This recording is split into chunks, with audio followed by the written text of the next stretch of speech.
अध्याय 73। खलनायिका की सुखद सैर भाग 2।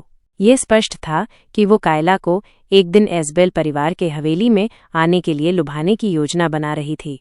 फिर कायला ने मेरी ओर देखा, फिर उसने मुझे गले लगाया और मुझे एक छोटा सा डिब्बा दिया।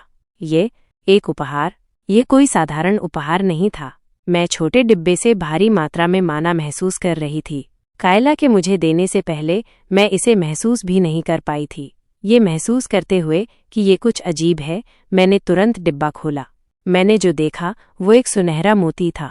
मैंने तुरंत कायला की ओर अपना सिर घुमाया, लेकिन कायला, जो एक पल पहले मेरे सामने थी, गायब हो गई थी।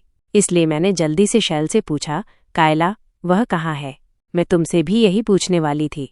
सौभाग्य से मैं जादू का उपयोग करने के निशान ढूंढने में सक्षम थी। कायला के माना हस्ताक्षर का पता लगाते हुए मैंने जल्दी से शैल से बात की। पहले हवेली चलते हैं। शैल ने सिर हिलाया और हम हवेली की ओर जाने वाले टेलीपोर्टेशन जादुई घेरे में चले गए। शैल इतनी आसानी से सहमत हो गई क्योंकि वो जल्द से जल्द नुस्खा पकाना चाहती थी। यह पुष्टि करने के बाद कि शैल हवेली में प्रवेश कर गई है, मैं तुरंत मुड़ी और दौड़ने लगी।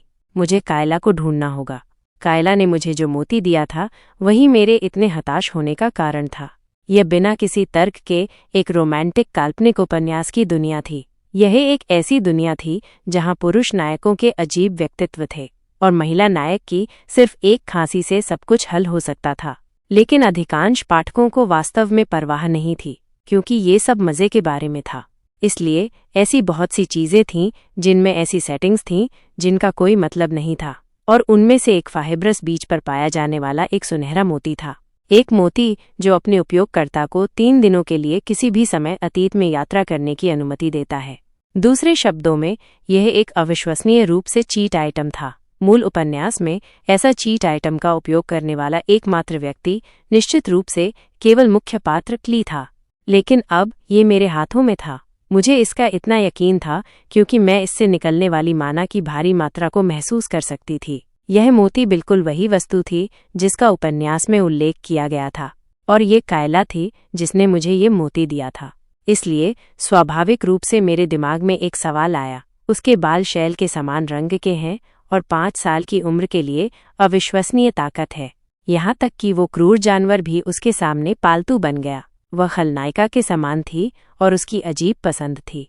और सबसे महत्वपूर्ण बात, वो जो मिठाई बनाती थी, वो मिठाई जो खलनायिका को मेरी बनाई हुई मिठाइयों से ज्यादा पसंद थी। ये वे कारण थे जिनकी वजह से मुझे संदेह हो रहा था। इसलिए मैं कायला के कार्यों के बारे में सोचते हुए दौड़ी, और फिर मैं कायला को ढूंढने में सक्षम थी। वो एक पुरानी पत्रिका पकड़े हुए मेरा इंतजार कर रही थी। कायला, इसे लो। कायला ने मुझे पुरानी पत्रिका सौंप दी। ये मेरी अनूठी लिखावट में लिखी गई एक पत्रिका थी।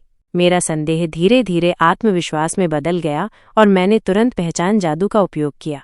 अगर मेरा अनुमान सही था तो कायला के माता पिता उसे बिना तैयारी के या बिना किसी सुरक्षा के आने नहीं देते। हालांकि पहचान जादू को कुछ नहीं मिला। जवाब में मैंने पहचान जादू का उपयोग करने के लिए अपनी सारी माना डाल दी। फिर मैंने कायला के शरीर के ऊपर ढेर सारे जादुई घेरे देखे। सुरक्षात्मक जादुई घेरे थे जिनकी शक्ति को मैं समझ भी नहीं पा रही थी। इसलिए एक कारण था कि क्रूर जानवर शांत हो गया। अचानक मेरा संदेह एक निश्चितता बन गया और मैंने कायला की ओर देखा। कायला ने भी मेरी ओर देखा। मैंने कायला की आंखों में देखते हुए कहा, कायला बासलेट। नहीं, कायला मेरा उपनाम है। उन शब्दों पर मैंने बच्चे को फिर से देखा। अगर कायला नाम एक उपनाम था तो मुझे उसके असली नाम के लिए पूछना था, न कि उपनाम के लिए।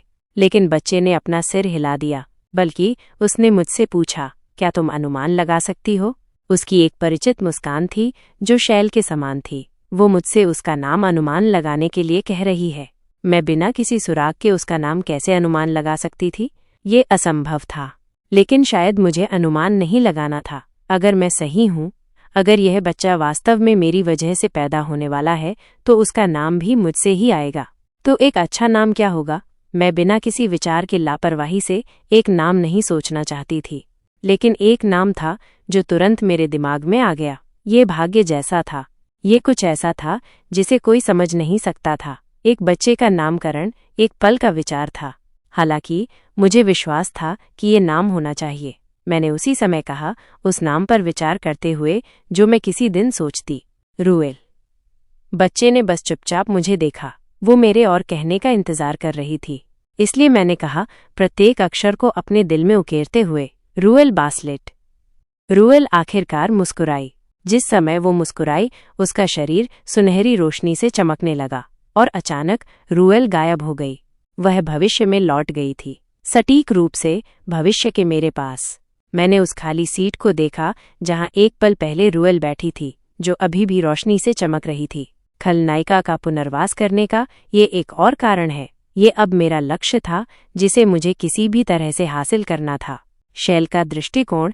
शैल अपनी हवेली में घूम रही थी। फिर शैल ने अपना सिर नीचे किया, ये जांचने के लिए कि नुस्खा सुरक्षित है या नहीं। नुस्खा, जो स्पष्ट रूप से कुछ क्षण पहले ठीक था, एक खाली कागज में बदल गया था। हालांकि शैल को गुस्सा नहीं आया, क्योंकि उसने नुस्खा याद कर लिया था। दरअसल उसे सही मात्रा याद नहीं थी, लेकिन उसे सामग्री और क्रम याद थे। क्या स्वाद उतना ही होगा अगर मैं इच्छित मात्रा से अधिक डाल दूं? इसलिए शैल खुशी से चल पा रही थी। कहानी जारी रहेगी।